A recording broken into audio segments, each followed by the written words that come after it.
எல்லாருக்கும் வணக்கம். நல்லா இருக்கீங்களா? குப்புசாமின்னு ஒருத்தர் நல்லா தெய்வ பக்தி உள்ளவர். சாமி நல்லா கும்பிடுவார்.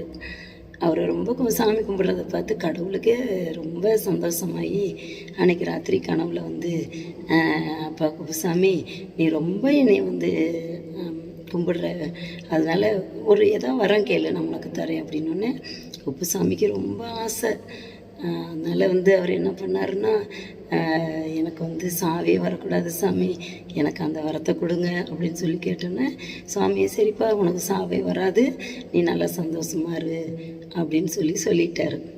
காலையில் எந்திரிச்சோடனே இவரோட பேரை கேட்டால் இவர் என்ன சொல்கிறாருன்னா குப்புமிங்கிறாரு. ஐயோ என்னப்பா குப்புமிங்கிற அப்படின்னா எல்லாருக்கும் ஒரே சிரிப்பாக வந்துருச்சு. என்ன குப்புமிங்கிற அப்படின்னு. சாவே வரக்கூடாதுன்னா, ஐயோ ராத்திரி சாமி கேட்டுச்சு, உனக்கு என்ன வர வேணும்னு. நான் சாவு வரக்கூடாதுன்னு கேட்டேன், ஆனால் பாரு சா வரல. அதாவது கடவுள் நமக்கே இவ்வளோ இருந்ததுன்னா கடவுளுக்கு எப்படி இருக்கும் பார்த்தீங்களா? நம்ம கேட்க வேண்டியது தான் கேட்கணும்.